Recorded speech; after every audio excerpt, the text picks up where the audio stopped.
on, guys? Stefan here, S&E's Garage. Today we are here with our 2001 Jeep Cherokee. We're going to be doing a water pump on this guy. Right now it is every bit of 90 degrees outside, so we are going to pop the headlight out, drain the radiator, and we're going to drain it outside, and then after that, after it's all drained, we're going to get it right in the garage. So let me get this headlight out of the way. I'll show you where the radiator drain is.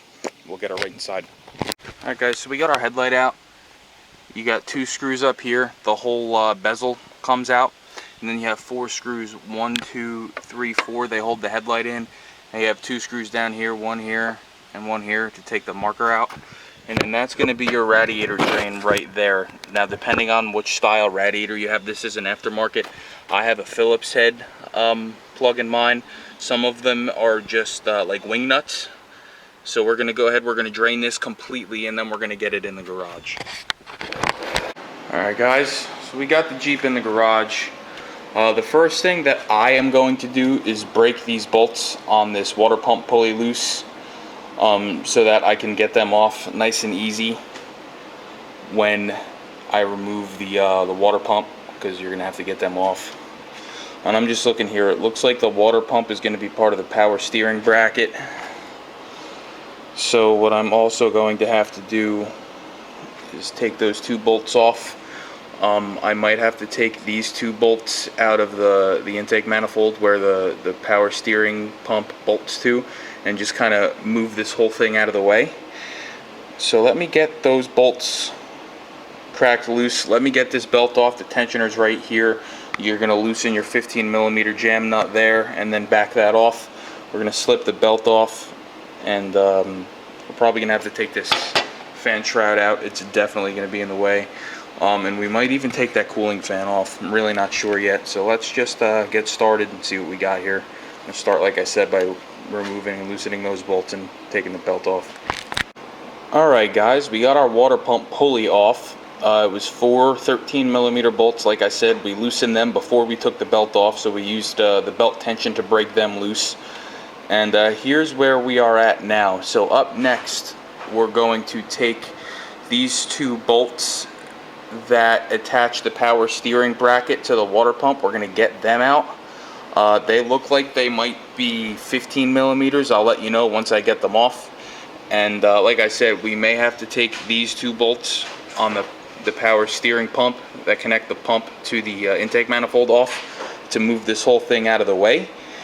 And then we can get to all of our water pump bolts. We can unclamp the lower hose from the water pump, and we can work on getting it out of the car and then cleaning up the mating surface. So let's get started. Alright, so both of those bolts are out. They were 14mm. Now we have to get these 2 bolts, like I had mentioned, out of the intake manifold to move this pump out of the way. And I believe there's going to be a bracket back here I'm going to have to unbolt from the engine block. If you look down here, you can kind of see it. There she is. And then we should be able to move this whole assembly up and out of the way. I'm just going to spray these with some PB Blaster, let them sit for a minute, and then I'm going to break them loose, get them out. Alright guys, so we got this tensioner bracket / power steering bracket out. There was one 14mm bolt, like I mentioned before, in the side of the engine block. You can see where it was. It was right down there. It's going to be this guy right here. That was a 14mm. I think I said that already, but now you definitely know it was. I did have one bolt break here on the power steering pump, but it broke in such a way that I can get some vice grips on that and heat that ear up with a propane torch and work it out. So I'm really not too worried about that. We got our power steering pump up and out of the way. So up next is to start disconnecting the hoses from this water pump. This lower hose is going to douche all over the place. I know that's going to happen when I pull it off, so I'm going to try to make sure it all goes into that drain pan and not on my cement garage floor. And then once that's done, we can start taking out our bolts for the water pump. So let's get to it. Change of plans. That clamp is going to be a real pain in the ass, and I don't feel like climbing under this thing. So I'm just going to take the water pump off, leave the hose connected to it, and then once I have the water pump up here about manifold high is when I'll mess with the clamp, because it'll be easier than trying to fight it all the way down there. So the one thing that I do have to take off, there's a clamp here This goes to the bypass tube that goes into the water pump right down here. So I do have to take that off, but I'm going to leave that one on. So let me get this clamp up here off and start pulling the water pump out. So the water pump looks like it's going to be held in with 4 bolts. I'm guessing they're 13s, as everything has either been a 13 or a 14 here. So let's, like I said before, start getting them off. I disconnected this hose up here. I'm probably going to run to the parts store and buy a new one of these tubes because this thing is pretty crusty and I'm not trying to have to do that again. So let's get it going. Alright guys, so we got this water pump out. Like I said, I'm going to take that clamp off now. I did break another bolt. I shouldn't say I broke it. Another bolt broke due to being seized into the engine block. So what we're going to do now is we're going to use our torch and a pair of vice grips, and we're going to get both of these broken bolts out, or attempt to. I'm really not trying to have to drill that because there's literally no room in there to drill it. So I'm hoping and praying I can get some vice grips on there with some heat, work it off. So let me get working on that. I'm going to do the same thing up here and we'll be back with you. We got that first one for the water pump out. So over here, get these flip flops off. There it is in 2 pieces. So we got the torch here again, and we're just going to work on heating up this ear right here.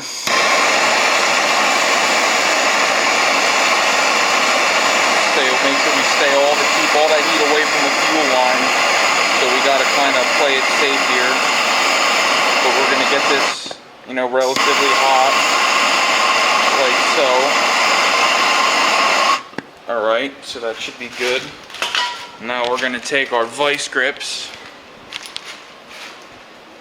We're going to put our vice grips on this bolt. Nice and tight. And we're going to try to work this back and forth. But it's looking like it's going to fight me a little bit, so I might need to put some more heat on it. Try again. So here's where we're at. We got the vice grips on it, and we got it to the point where it moves. So we're just going to have to spray this with some PB, work it back and forth real nice and easy until it comes out, and then I'm probably going to have to clean those threads with a tap once I get it out. So let's worry about getting it out first, and I'll show you where I'm at. Alright guys, so this one fought the hell out of me.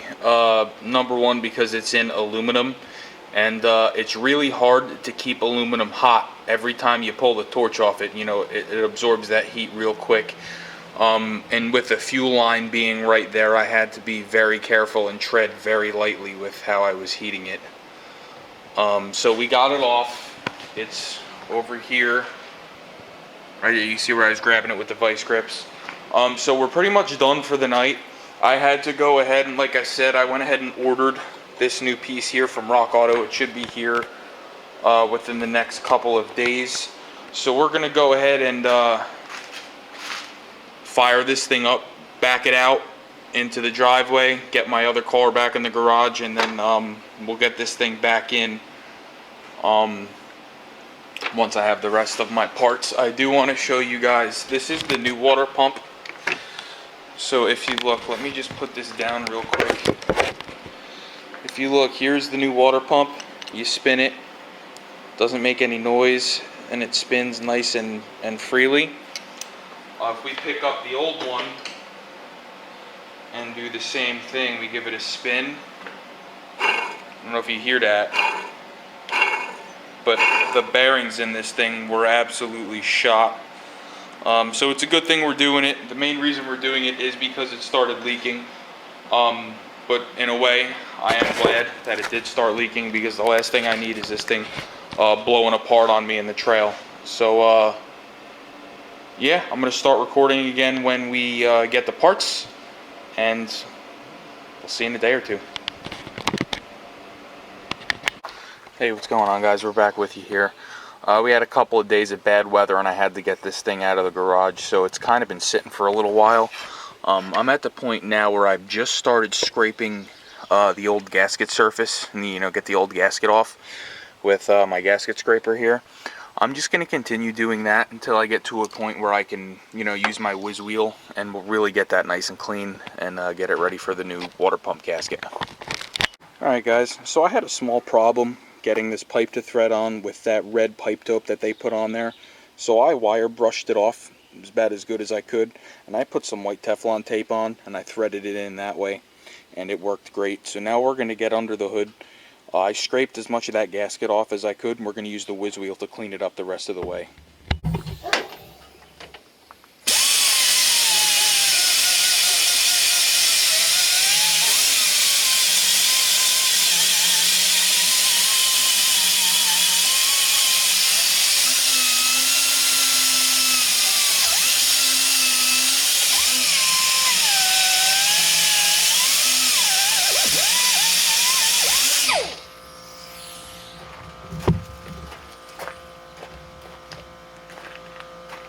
So this should be what your finished product here looks like. This should be nice, clean, and clear, free of debris. So what we're going to do now is spray that down with some brake clean, dry it off real good, and we're going to start mocking everything up. Alright guys, so we're ready to start putting this water pump back in. One thing I do want to show you is the gasket here. I went out of my way and I bought a Mahle, M-A-H-L-E gasket for this. It did come with one, but the one that it comes with doesn't have this layer of sealant on it, and I like that. So we're going to use this one. We're going to slap it all together.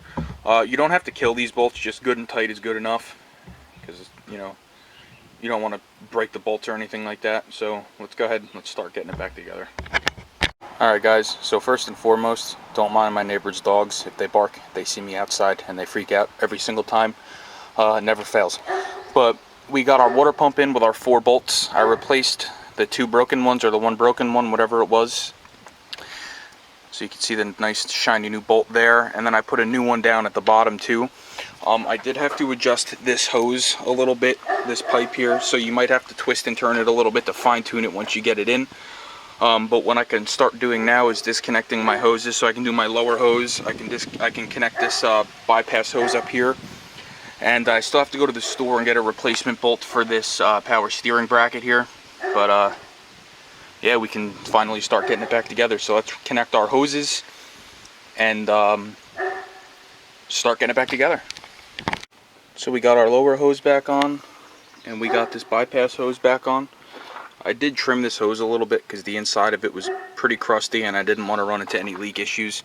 So we trimmed it back, and everything appears good there.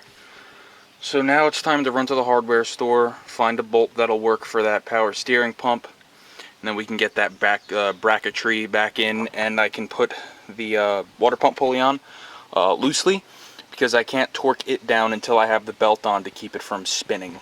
So that's where we're at. And we'll be back with you in a few minutes. Alright guys, so we got our water pump pulley on. Like I said, it's just on loose. Can't tighten that up until the belt's on.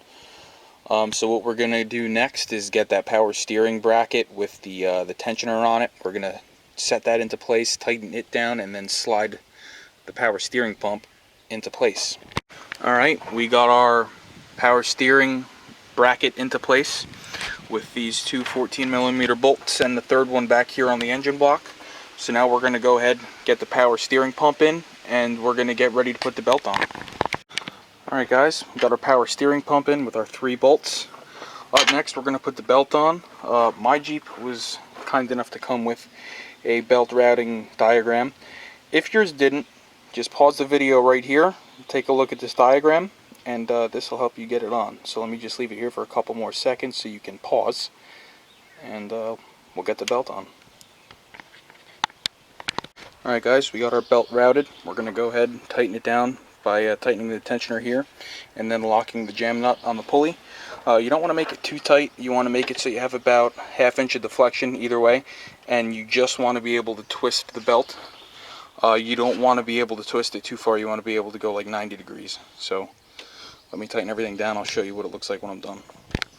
Alright guys, we got the belt tightened down. Just waiting for this to focus. There we go. I just want to get in here, see if you can see the belt. But that's about as much play as you want, and you just want to be able to twist it like this. So this is nice and tight. I'm going to go ahead, tighten that jam nut up. We're going to put the electric cooling fan back in, and we're going to fill it up with coolant.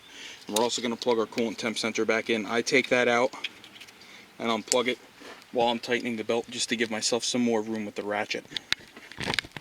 Alright guys, we got our cooling fan in. We tightened down all of our water pump pulley bolts.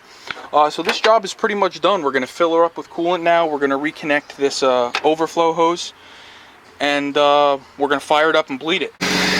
Alright guys, we got the engine running. We just filled her up with coolant with my spill-proof funnel, and we're just going to let her burp. Thank you for watching. Please like, share, and subscribe.